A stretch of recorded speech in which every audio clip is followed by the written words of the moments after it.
Hello everyone, I hope that you're all doing well. This is me Sayyid Shujatullah. Welcome to Iqra IAS current affairs channel को subscribe करिए और hit the bell icon so that जब भी मैं video upload करूंगा आपको notification मिल जाएगा। आज का हमारा टॉपिक है very important, Indian economy related है। इसमें आप पढ़ेंगे फिस्कल डेफिसिट के बारे में। मैं बहुत अच्छी तरीके से आपको इसका कॉन्सेप्ट एक्सप्लेन कर दूंगा।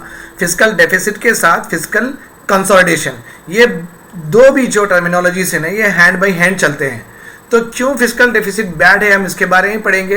तो मैं प्रॉपर आपको एक्सप्लेनेशन दे दूंगा अगर आपको, सो दैट आपका कॉन्सेप्ट डेवलप हो जाए, सो दैट जो भी एडिटोरियल है और जिस तरीके से आपको आंसर करना है वो एक सीक्वेंस में फॉलो कर सके आप। ठीक है, राइट। सो हम आज पढ़ने वाले हैं Indian economy related model question and answer. Obviously mains के लिए हम तैयारी कर रहे हैं, तो बेसिकली तो पूरे हम एडिटोरियल्स पढ़ रहे हैं मॉडल क्वेश्चन एंड आंसर। और 2022 में जो भी मेंस के क्वेश्चन आने वाले हैं, सो मेरे एक्सपेक्टेशंस के हिसाब से मिनिमम 70 to 75% अपने एडिटोरियल से डेफिनेटली आएंगे। ये मैं आपको जब भी प्रूव कर दूंगा जब वो एग्जाम हो जाता है। So I will take the picture of that particular screenshot और आपको मैं बता दूंगा कि हम ये डिस्कस कर रहे थे। So please follow whatever we are doing every day, so that आपको model question and answer easily spoon feeding types मिल जाए और आप अच्छे तरीके से उस पर मश करें, पॉलिश करें और प्रॉपरली रिप्रेजेंट करें अपने एग्जामिनेशन में। ठीक है, राइट। तो fiscal deficit, why fiscal deficit is bad, और FRBM एक्ट क्या है, ये स्टेट के फ्री बी कल्चर के बारे में क्या है, ये बून है या बेन है, what are called as off budget borrowings के मतलब क्या है, और ये एक्सपेंडिचर ऑफ बजट एक्सपेंडिचर्स क्या है, how this will impact FRBM health. अगर ऑफ बजट बोरिंग करते हैं तो फिस्कल इम्पैक्ट क्यों इफेक्ट होता है, फिस्कल हेल्थ क्यों इफेक्ट होता है, और जो भी ये फिस्कल इम्पैक्ट जब इफेक्ट हो रहा है, जो भी इंस्टीट्यूशंस है जो कि ये फिस्कल इम्पैक्ट जो डेफिसिट को देखने वाले जो इंस्टीट्यूशंस है वो क्यों इतने इनइफेक्टिव है, वो क्यों ये ऑर्डर या यू कैन अंडरस्टैंड दैट वो इतनी स्क्रूटिनी क्यों नहीं कर सक रहे, क्यों फिस्कल डेफिसिट नहीं बढ़ने दी जैसा, राइट। सो उसके बारे में हम पढ़ने वाले हैं। We will also study about the challenges and way forward. At the end हमारे पास कंक्लूजन भी ऑलमोस्ट पूरा रेडी है। सो आपका पूरा हो जाएगा introduction, body of answer and way challenges, way forward, conclusion. तो यहाँ से आपको मेंस मॉडर्न क्वेश्चन आंसर शुरू होगा। यहाँ से ये तीन तो कॉन्सेप्चुअल है, ये आपको समझ में आना चाहिए सो दैट ये बाकी का पूरा आंसर आप समझ सके, राइट। ओके, फिस्कल डेफिसिट है क्या, अगर समझिए आपके फादर की इनकम है, ओके, लेट अस सपोज 25,000 है, तो बेसिकली ये फादर की जो भी इनकम है वो उनका बजट है। ठीक है, बजट में ये क्या करते हैं, रेवेन्यू एक्सपेंडिचर करते हैं और कैपिटल एक्सपेंडिचर भी करते हैं। रेवेन्यू एक्सपेंडिचर मतलब क्या है, डेली का खर्चा, रिकरिंग खर्चा समझिए आप, रेशन लाना है, ठीक है, और इलेक्ट्रिसिटी बिल बनना है, बच्चों की स्कूल की फीस बनना है, ट्रांसपोर्टेशन एंड कम्युनिकेशन करना है, राइट और रॉन्ग। और कैपिटल एक्सपेंडिचर समझिए कि कोई माइक्रो ओवन ले लेके आए या फ्रिज ले लेके आए, ओके, 2 व्हीलर का 4 व्हीलर का कुछ रिपेयर हुआ, बड़ा वाला पेंट मारे उसको, तो कैपिटल है, लॉन्ग टर्म के लिए है, एक ही बार करते, बात को एक्सपेंडिचर नहीं करते। सो कैपिटल एक्सपेंडिचर जनरली इसका नेचर क्या है, एक ही बार होता है, लॉन्ग टर्म के लिए एक्सपेंडिचर होता है। रेवेन्यू एक्सपेंडिचर रिकरिंग होता है, ठीक है, रेवेन्यू एक्सपेंडिचर रिकरिंग होता है क्योंकि ये हर महीना करना पड़ता है, ये आपको साल में एक बार, ओके, आप एक ही बार खरीद लेते हैं माइक्रोवेव, फ्रिज एक्सेट्रा, 5-5 साल चलते हैं, right. These are capital expenditure. अगर होगा तो करेंगे कैपिटल एक्सपेंडिचर, ये सब नहीं है तो करेंगे, अगर है तो सेव करेंगे जो भी रेवेन्यू एक्सपेंडिचर होने के बाद में, दैट इज वो अलग बात है। बेसिकली ये एक्सपेंडिचर्स हम करते हैं, गाड़ी भी ले लिए, 2 व्हीलर 4 व्हीलर, वो भी रेवेन्यू, वो भी कैपिटल एक्सपेंडिचर में आता है। ठीक है, फाइन। अभी समझिए बेसिकली कैपिटल एक्सपेंडिचर प्लान होता है, कैपिटल एक्सपेंडिचर प्लान होता है और इसके लिए प्रॉपर्ली सेविंग्स की जाती है। तो ये हम ये कंपोनेंट छोड़ देंगे और we will go ahead with the component of what, revenue expenditure, revenue expenditure. तो अभी क्या हुआ, लेट सपोज एक भाई है, वो ज़्यादा बहुत घर में सता रहा था, तो डैड उसको क्या करे, ही वॉज आस्किंग बट मुझे बाइक चाहिए, बाइक चाहिए, बाइक चाहिए, तो बाइक दिला दिए। कोई और एक अपने पास सिस्टर है, उनका क्या था कि मुझे कुछ और चाहिए, तो उनके लिए कुछ दिला दिए। तो क्या हो गया, रेवेन्यू का जो एक्सपेंडिचर है, इन दोनों को खुश करने के लिए फादर ने क्या किया है, उनके पास तो पैसे कम थे, तो उन्होंने क्या किया है, बैंक से या अपने दोस्तों से, फॉर्मल इंस्टीट्यूशन या इनफॉर्मल इंस्टीट्यूशन, कहाँ से भी पैसे इकट्ठा करके इन दोनों की ख्वाहिश पूरी की है। ठीक है, सो यहाँ पे आप सिनेरियो ये हुआ है, तो अब क्या हो गया, 25,000 रुपये तो उनकी तनख्वाह है, तो अभी इस पर इंटरेस्ट जाएगा, तो नेक्स्ट मंथ जो 25,000 आएंगे उसमें से 2,000 आप इंटरेस्ट बनेंगे, तो इनके पास रहेंगे सिर्फ 23,000। 23,000 में जो भी पहले रेवेन्यू जो एक्सपेंडिचर्स कर रहे थे, जो बेसिक नेसेसिटीज जो खरीद रहे थे, वो एक्चुअली कम हो जाएंगे, बिकॉज पहले 25,000 में हर चीज़ फुलफिल हो रही थी, अब 23,000 ही बचे हैं क्योंकि 2,000 इंटरेस्ट में चले गए। तो 23,000 में आप वो क्या करेंगे, पल्सेस थोड़े कम खाएंगे, ओके, मीट थोड़ा कम खाएंगे, मटन थोड़ा कम खाएंगे, एग्स थोड़े कम खाएंगे, इस तरीके से थोड़ा बहुत खाने में कम कर देंगे, क्योंकि इलेक्ट्रिसिटी एजुकेशन तो कम नहीं हो सकती, ये तो फिक्स्ड कॉस्ट में आते हैं। तो वेरिएबल कॉस्ट क्या है अपने पास, वेरिएबल कॉस्ट है कि थोड़ा बहुत खाने में बचा लो, ठीक है। तो आप यहाँ पे बचाना शुरू करेंगे, इससे क्या होगा, स्टैंड ऑफ लिविंग और आप पूर क्वालिटी ऑफ हेल्थ की तरफ जाएंगे, ठीक है। अगर अपने फादर फिर से क्या करते हैं, ये पूरे फुलफिल करने के लिए आप लोगों को पूरे घर को खुश करने के लिए और एक लोन लेते हैं, और एक लोन लेते हैं, तो जब फिर लोन लेने के बाद में आपकी पूरी घर की जो भी ज़रूरत है वो पूरी कर देते हैं। फिर नेक्स्ट मंथ उनको 25,000 सैलरी आती, जो पुराने वाले लोन में 2,000 दे रहे, फिर नए वाले लोन में 2,000 दे रहे, तो उनकी तनख्वाह और कम होगी, कितनी होगी, 21,000 होगी। इस तरीके से क्या होगा, तो वो आप क्या करेंगे, अपने घर के जो एसेट है, ओके, घर का जो एक कमरा है वो रेंट पे देंगे, या कुछ गाड़ी है तो वो रेंट पे देंगे। तो इस तरीके से घर के एसेट बेचते जाएंगे, गिरवी रखते जाएंगे, गिरवी एज ए कोलेटर रखते जाएंगे, आपके जो भी है वो रिक्वायरमेंट्स फुलफिल करते चले जाएंगे। एक दिन ऐसा आएगा कि फादर के पास ना पैसे रहेंगे, जो इनकम कमा रहे वो इतना डेट में है कि वो पैसे उनके पास बच ही नहीं सक रहे, और जो भी उनके एसेट्स है वो पूरे बिक गए हैं, वो पूरी गिरवी हो गए हैं। तो पूरा क्या हो गया, फैमिली पूरी कोलैप्स हो गई, यहाँ पे फैमिली पूरी कोलैप्स हो गई। This is what is happening because of fiscal deficit. अगर आप इस तरीके से आपका डेफिसिट इस तरीके से बड़ा करते हैं कि किसी को खुश करने के लिए और एक्सेस एक्सपेंडिचर जब करना शुरू कर देते हैं, तो आप एक दिन ऐसा आएगा कि आप कोलैप्स हो जाएंगे। तो गवर्नमेंट ने भी क्या करते हैं, गवर्नमेंट जब भी इलेक्शंस होता है तो ये क्या करते हैं, फ्री में हम आसरा जो पेंशन स्कीम दे देंगे, फ्री में हम हर वुमेन को 1,000 रुपये दे देंगे, अनएम्प्लॉयड पर्सन को 3,000 रुपये दे देंगे। इस तरीके से ऐसे अनाउंसमेंट कर देते हैं ये पार्टी वाले। इससे क्या होगा, ये this is what is that freebie, इससे क्या होगा, उनके पास उतने रेवेन्यूज तो होंगे नहीं, तो ऑलरेडी इतने अनाउंसमेंट्स कर दिए, अनाउंसमेंट्स करने के बाद तो मैनिफेस्टो को इंप्लीमेंट तो करना पड़ता। तो मैनिफेस्टो इंप्लीमेंट करने के लिए फिर इधर उधर से बोरिंग करेंगे, बोरिंग करने के बाद स्टेट गवर्नमेंट के बॉन्ड्स रखेंगे, स्टेट गवर्नमेंट के बॉन्ड्स रखने के बाद उस पर जो भी पैसा दिए फिर उनको इंटरेस्ट देना पड़ेगा। तो जो भी रेवेन्यू आ रहा पहले इंटरेस्ट देना पड़ेगा, जो भी बॉन्ड्स खरीदे, उसके बाद में क्या है, इनकी जो भी फ्री भी है, जो भी अनाउंसमेंट करे वो भी चलते रहेगा। तो इनके पास पैसे बचेंगे ही नहीं कि रोड डालें, बड़े बड़े कैपिटल इन्वेस्टमेंट करें, कुछ कर ही नहीं सकते, जो कि वेरी इंपॉर्टेंट है कम्युनिटी के लिए। सो इस तरीके से इकोनॉमी भी कोलैप्स हो जाएगी। दैट्स वाई, इसलिए ही फिस्कल डेफिसिट ज्यादा बढ़ना नहीं, रेवेन्यू और एक्सपेंडिचर में ज्यादा गैप नहीं आना। रेवेन्यू लेस हुए तो कोई बात नहीं, मगर रेवेन्यू लेस होते गए बहुत ही कम होते गए रेवेन्यूज, एक्सपेंडिचर बढ़ते गया। अगर ये इस तरीके का हो जाता है तो पूरी जैसा फैमिली जैसा कोलैप्स होती है, उसी तरीके से इकोनॉमी भी कोलैप्स हो जाती है। ओके, देन कुछ बचेगा नहीं, श्रीलंका के जैसा हो जाएगा, प्रोडक्शन रुक जाएगा, पूरे स्टैंड ऑफ लिविंग्स हो जाएंगे, okay, nothing will be left. और नौकरियां तो कुछ क्रिएट भी नहीं होंगी, क्योंकि कुछ कैपिटल इन्वेस्टमेंट कर ही नहीं रहे हैं। कैपिटल इन्वेस्टमेंट करने से, ओके, मेट्रो रेल बनने से यहाँ पे कंस्ट्रक्शन सेक्टर का बूम होगा, तो यहाँ पे एम्प्लॉयमेंट होगा, राइट और रॉन्ग, ओके।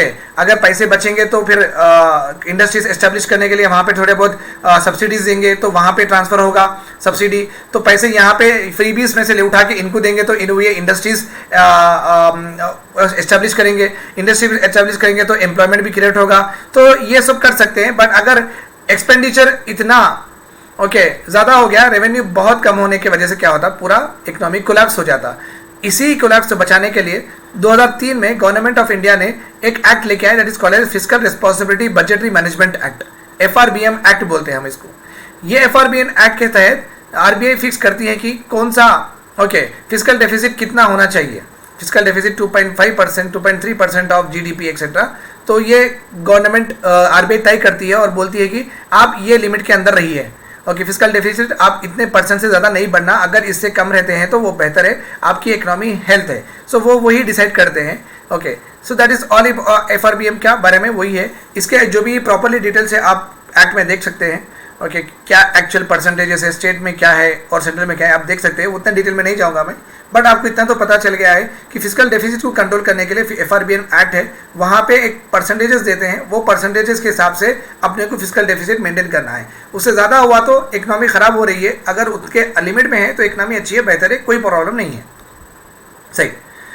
नाउ अपने इंट्रोडक्शन में एक बजट था जिसका नाम था ऑफ बजट, और एक वर्ड था जिसका नाम था क्या, of budget. Of budget borrowing means मतलब क्या है, गवर्नमेंट जब, निर्मला मैडम जब बजट की स्पीच देते हैं तो वो बोलेंगे कि हमारे पास इतना रेवेन्यू है, इतना एक्सपेंडिचर करना है, इतने पैसे कम पड़े, वर्ल्ड बैंक से लेने वाले हैं या इतने बॉन्ड्स देने वाले हैं गवर्नमेंट के, इस तरीके से बोल देंगे।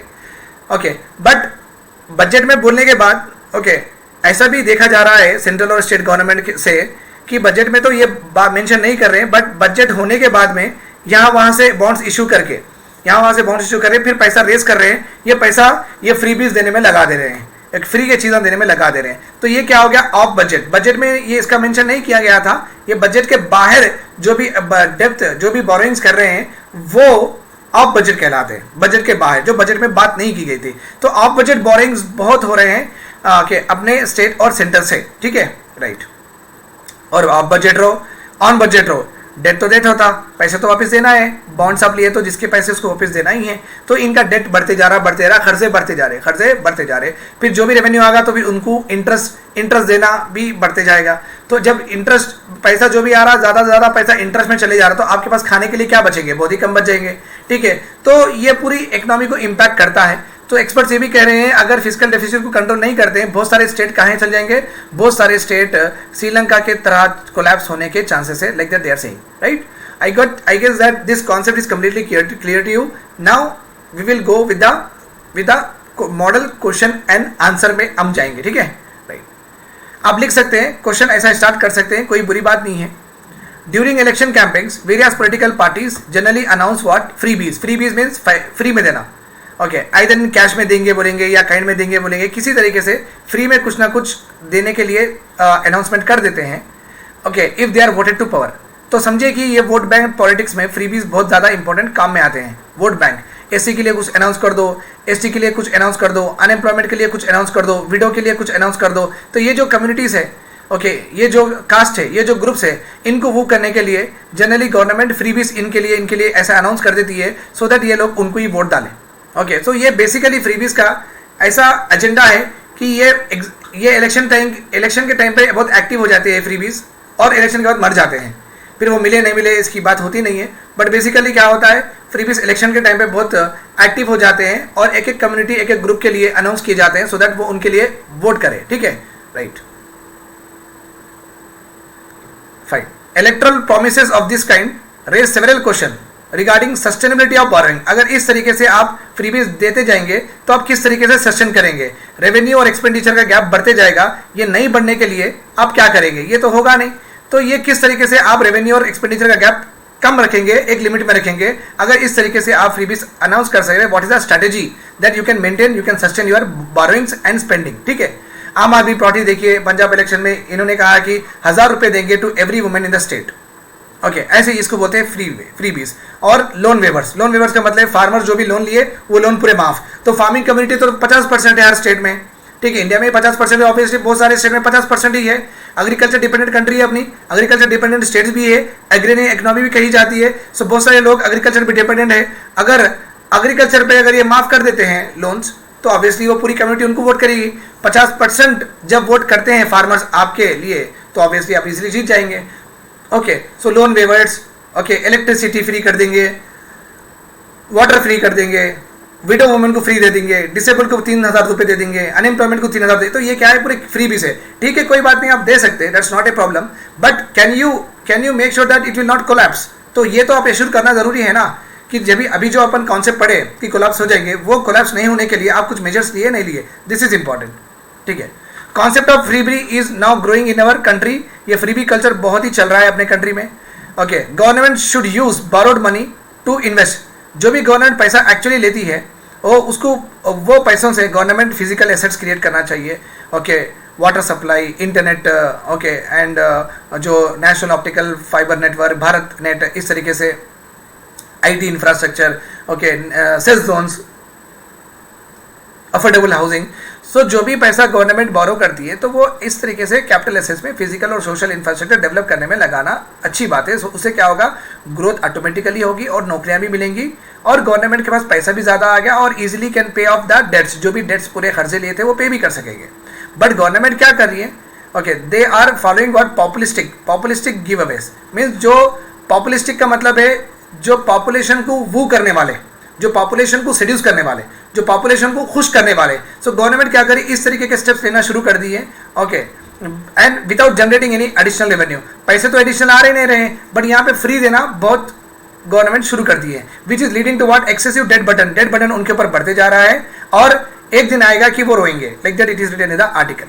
Concern by increasing number of states which are okay financial reunion paths पे है, रूइनस पाथ फाइनेंशियली बहुत बैड होते जा रहे हैं बहुत सारे स्टेट्स अपने कंट्री में। तो सीनियर ब्यूरोक्रेट्स ये बोलते हैं कि ओके बहुत सारे स्टेट श्रीलंका के वे में चले जाएंगे, बहुत इकोनॉमिक बहुत ख़राब हो जाएगी, कुछ इंडस्ट्रियलाइजेशन नहीं होगा, कुछ एम्प्लॉयमेंट क्रिएशन नहीं होगा, पॉवर्टी नहीं जाएंगी, स्टैंडर्ड ऑफ लिविंग भी नहीं बढ़ेंगी। ओके, सो जो पैसा फिजिकल और सोशल इंफ्रास्ट्रक्चर में लगाना था वो पैसा फ्री में लोगों में बांट दिया जा रहा है। ओके, नाउ अगर इस तरीके से अगर कोई स्टेट इस तरीके से करता है तो किस तरीके से हम रोक सकें, किस तरीके से हम उनको रोक सकें। तो रिजर्व बैंक ऑफ इंडिया ने उनके थिंक टैंक्स बोल तो उनकी एक्सपर्ट कमेटी अपॉइंट करने के बाद ये मालूम किया है, स्टेट फाइनेंसेस, स्टेट जब उनके फाइनेंसेस बताती है कि देखो हमारे पास इतना रेवेन्यू है जो इतना एक्सपेंडिचर करे, स्टेट के जो फाइनेंसेस है, ये जो भी अकाउंट्स है रेवेन्यू एक्सपेंडिचर के जो भी अकाउंट्स है, ये generally reserve bank of India के ओपिनियन में ये पूरे हेल्थी आते हैं, बहुत अच्छे आते हैं, कुछ ख़राब नहीं है। स्टेट्स इस तरीके से बताते हैं कि देखो भाई हम रेवेन्यू और एक्सपेंडिचर में ज़्यादा गैप नहीं है, हम एक विद इन द लिमिट है, तो हेल्थी बताते हैं, they are in good. Okay, but ये एक मिसलीडिंग पिक्चर है अकॉर्डिंग टू आरबीआई, ये एक मिसलीडिंग पिक्चर है बिकॉज ये जो फ्री भी करते हैं, ये जो फ्रीबीज दे रहे हैं, ये पूरे क्या हो गए, ऑफ बजट बोरोइंग्स हो गए, जो बजट में मेंशन किया नहीं गया है। ओके, वो नहीं बता रहे हैं आरबीआई को, जो बजट में मेंशन किया गया है वो बता रहे हैं आरबीआई को। जो बजट में मेंशन किया गया है वो आरबीआई को जब बता रहे हैं तो आरबीआई के पास सब स्टेट्स का फाइनेंशियल हेल्थ अच्छा दिख रहा है, एफआरबीएम के एक्ट के अंदर हो रहा है, बट ऑफ बजट जब बोरिंग्स अलग कर दे रहे हैं इसलिए ये हेल्थी बता रहे हैं। अगर ऑफ बजट जो बोरिंग्स को इंक्लूड कर देते हैं तो बहुत सारे स्टेट्स क्या है, रूइनस पाथ में है, वो बहुत कोलैप्स होने के चांसेस में है। Controller and auditor general of India, इन्होंने भी ये कहा था कि अगर एक्स्ट्रा बजटरी जो भी बोरिंग्स है, बजट में नहीं बोले से जो भी बोरिंग्स कर रहे हैं, अगर उसको अकाउंट में लेते हैं तो गवर्नमेंट के liabilities are way above what is mention in what FRBM acts के ऊपर चले गए हैं, एफआरबीएम एक्ट से ऊपर चले गए। इट मीन्स आरबीआई के हिसाब से भी, काक के हिसाब से भी, स्टेट के जो भी ऑफ बजट बोरिंग्स है, मिनी स्टेट्स के जो भी ऑफ बजट बोरिंग्स है, वो इतने ज़्यादा हैं कि वो स्टेट के जो भी हेल्थी पोजीशन को ईजिली डैमेज कर सकते हैं और वो well above the limits of what physical responsibility budgetary management act के भी अबाउ है, राइट। ठीक है, how big the problem is, ये तो कॉम्प्रिहेंसिव इन्फॉर्मेशन नहीं है, इसके बारे में हर स्टेट ने इन्फॉर्मेशन नहीं दिया है, बट ये बोला जाता है कि ये जो फ्रीबीज दे रहे हैं, इसमें जितना पैसा फ्रीबीज में दे रहे हैं वो equal to comparable to the size of debt admitted in the budget books. Budget में जितना वो डेट दिखा रहे ना उसके इक्वल टू उतना डेट हो सकता है, ये बोल रहे हैं फ्रॉम द फ्रीबीज।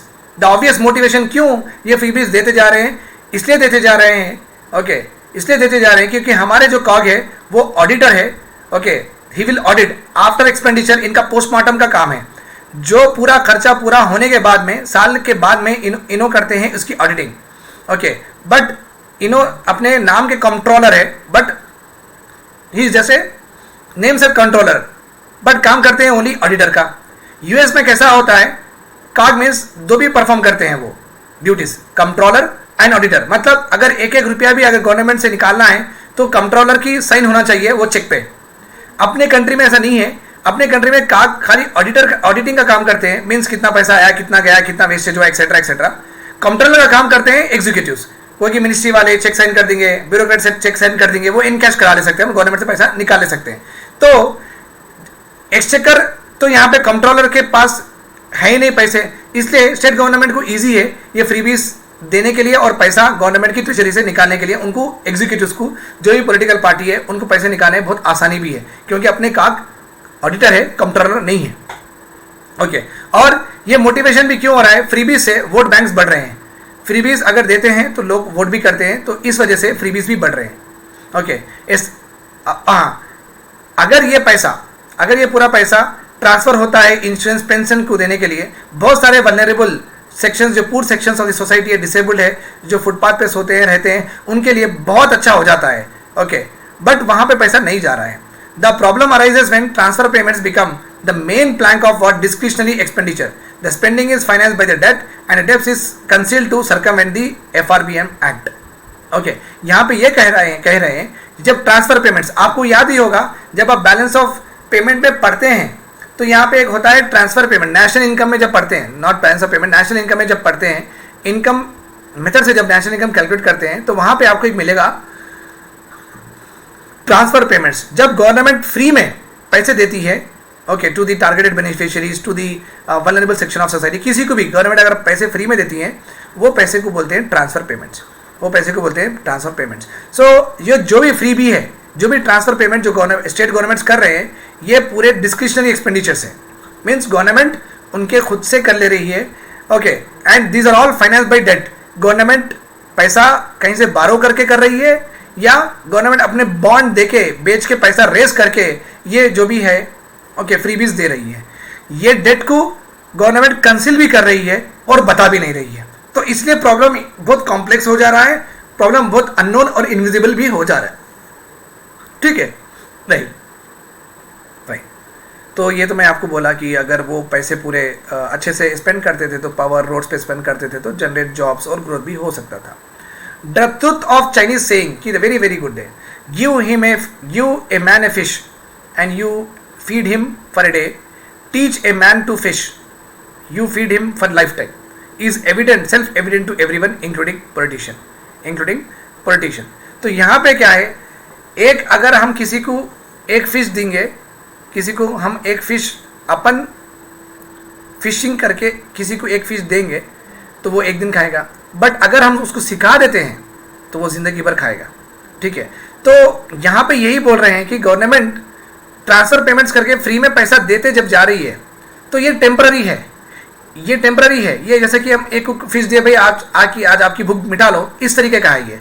तो जब गवर्नमेंट हर महीना पैसे दे रही है तो वो हर मंथ के लिए काम में आ रहा है। ऐसा नहीं करना चाहिए। गवर्नमेंट वो पैसा स्किल डेवलपमेंट में, उनकी हेल्थ डेवलपमेंट में, उनके एजुकेशन लेवल में अगर इस तरीके से स्पेंड करती हैं, जिंदगी भर वो खुद कमा के जी सकते हैं। So this is a very apt quote with regard to the freebies. But electoral calculations tempt them to place short-term gains ahead of what long-term sustainability. But elections उनको इतना ज़्यादा हेल्थ पे, एजुकेशन पे, हेल्थ एक्सपेंडिचर करके फिर outcome 2-4 साल के बाद आएगा, तो उतना ज़्यादा इलेक्शंस उनको टाइम नहीं देती है। That's why they will find what short term, किस तरीके से शॉर्ट टर्म से हम कर सकें, पहले जल्दी पावर में कैसा आ सकें, तो वो शॉर्ट टर्म अरेंजमेंट्स ही देख रही है, लॉन्ग टर्म के लिए काम नहीं कर रही है। Okay, all this will lead to what physical profligacy, means बहुत खराब जा रहा है। At the state level can be huge. Physical जो डैमेज हो रहा है वो बहुत बुरा होने वाला है। The amount state borrowed collectively every year is comparable in size to the center's borrowing, which implies that their fiscal stance has a much impact on our macroeconomic stability as that of center. जितना पैसा state government बारो कर रही है freebie देने के लिए, वो इक्वल टू व्हाट सेंटर के पैसों के बराबर है, सेंटर के बोरोइंग के बराबर है। तो आप समझ सकते हैं कि अगर स्टेट भी कोलैप्स हो जाएंगे तो ऑटोमेटिकली सेंटर पे बहुत बहुत बहुत इफेक्ट पड़ेगा, क्योंकि उतना ज़्यादा डेट है।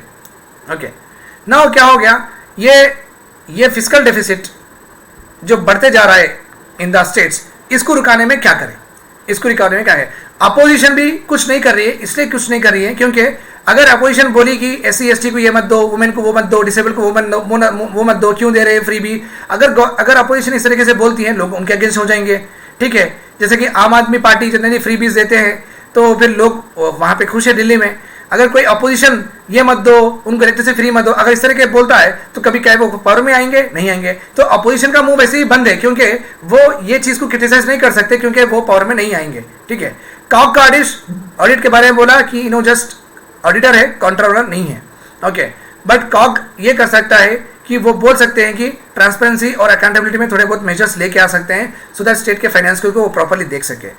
इन प्रैक्टिस काक के पास उतने ज़्यादा टीथ्स नहीं है कतरने के, अच्छे से स्क्रूटिनी करने के, देखने के उतने ज़्यादा पावर्स तो वैसे भी नहीं है, क्योंकि काक का काम होता है आफ्टर एक्सपेंडिचर करने का, ऑडिट करने का। पहले तो वो नहीं करते, वो एक्सपेंडिचर रोक नहीं सकते, वो एक्सपेंडिचर ना प्रिवेंट कर सकते हैं ना क्यूर कर सकते हैं। बस ये क्या कर सकते हैं ना, एक्सपेंडिचर प्रिवेंट कर सकते हैं, ना एक्सपेंडिचर को रिवर्स कर सकते हैं, क्यूर भी नहीं कर सकते। हो गया बस ये बोल के दे देते हैं रिपोर्ट की भाई इतना पैसा खराब चलेगा एक्सेट्रा, तो उनका ज़्यादा कुछ अहम है नहीं। ओके, मार्केट में भी क्या है, गवर्नमेंट जब भी बारो कर रही है लोग उठाते जा रहे हैं पैसे, गवर्नमेंट जब भी बारो कर रही है लोग उठाते जा रहे हैं। गवर्नमेंट के जो भी बॉन्ड्स है पब्लिक इसलिए ले रही है, ओके, प्राइवेट ऑर्गेनाइजेशन इसलिए ले रहे हैं क्योंकि गवर्नमेंट के ऊपर लोगों का भरोसा है। ओके, दो गवर्नमेंट की हेल्थ कितनी बुरी रहो बट स्टिल हम क्या करते हैं, गवर्नमेंट के पास जब भी इन्वेस्ट करते हैं, चलो भाई पैसा तो वहाँ पे डेफिनेटली अपने पास आ जाएगा। तो मार्केट में भी कैसा ओपिनियन है, गवर्नमेंट कितनी भी डूबो तो गवर्नमेंट के बॉन्ड से तो ले लेने चाहिए क्योंकि वो सबसे ज़्यादा सिक्योर है। दो government is not at all in a very good position, तो मार्केट में भी कुछ फर्क नहीं पड़ रहा है, इसलिए गवर्नमेंट के पास पैसे आ रहे हैं, जब भी वो बॉन्ड्स दे रहे हैं पैसे आराम से रेज कर रहे हैं, वो पैसे लेके फ्री भी दे रहे हैं। ठीक है, फाइन। अभी क्या कर सकते हैं, वे फॉरवर्ड में FRBM एक्ट को बहुत अमेंड करना जरूरी है। ओके, और ये बोलना जरूरी है सेंटर एंड स्टेट को कि आप कंप्लीट डिस्क्लोज करो आपके कितने लाइबिलिटीज हैं, आपके ट्रेजरी के ऊपर, आपके पैसों के ऊपर कितने लाइबिलिटीज है, ऑन बजट रहो, ऑफ बजट रहो। FRBM एक्ट में ये बोलना जरूरी है कि complete come clean on your all liabilities. ठीक है, under the current FRBM provisions, governments are mandated to disclose the contingent liabilities, but that disclosure is restricted to liabilities for which they have extended on explicit guarantees.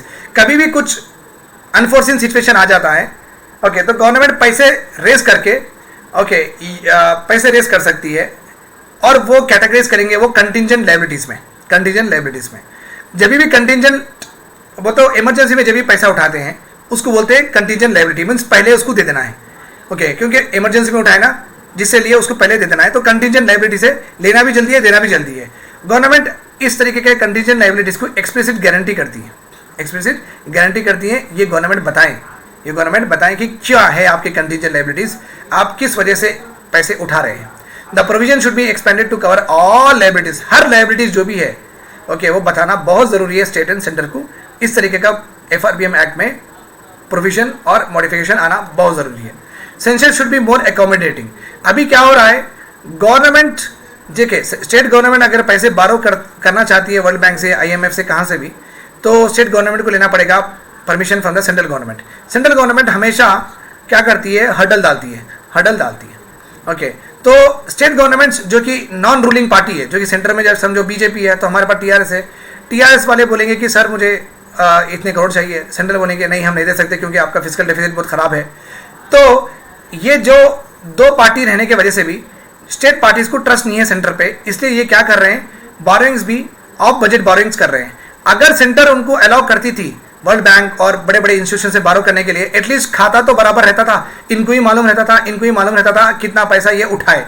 जब central government cooperate नहीं करती है तो state government वो शक से देख के वो खुद से ही बोरोइंग्स करना शुरू कर देते हैं ऑफ बजट। इससे क्या होगा ना, इनको पता होगा कि कितना बारो करे और ये सिर्फ इनको ही मालूम होगा वो कितना बारो करे, राइट।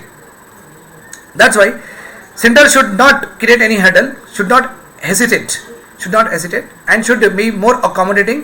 और जब भी उनको पैसे चाहिए वो अच्छे ट्रांसपेरेंट मैनर में, वेल डिफाइंड ऑब्जेक्टिव पूछ के और कंटेस्टेबल क्राइटेरिया, अच्छा क्राइटेरिया एक रख के, ठीक है ये क्राइटेरिया आप इतना मैच करिए हम इतना पैसे देंगे। सो अगर इस तरीके से करते हैं तो शायद बहुत सुधार आ जाएगा स्टेट्स में। ओके, और देखिए अगर कोई स्टेट्स इस तरीके से फिजिकल डेफिसिट, फिजिकल हेल्थ, उसकी फाइनेंशियल हेल्थ बहुत खराब कर ले रहा है, ओके, रेवेन्यू बहुत कम है, एक्सपेंडिचर बहुत ज़्यादा है, रेवेन्यू बहुत कम है, अगर इस तरीके से खराब कर रहा है तो central government financial emergency declare कर सकती है स्टेट में। तो इससे क्या होगा, स्टेट पे भी कंट्रोल रहेगा कि वो हद से ज़्यादा बोरिंग्स ना करे और हद से ज़्यादा फ्रीबीज भी ना दे। बट ये भी नज़रअंदाज किया जा रहा है, स्टेट गवर्नमेंट ये भी नहीं सुन रहे क्योंकि आज तक अपने कंट्री में फाइनेंशियल इमरजेंसी नहीं हुआ। तो जो भी पॉलिटिकल लीडर्स है, जो भी CMs है, उनको डर ही नहीं है क्योंकि फाइनेंशियल इमरजेंसी के तहत उनका स्टेट तो नहीं लिया जाएगा।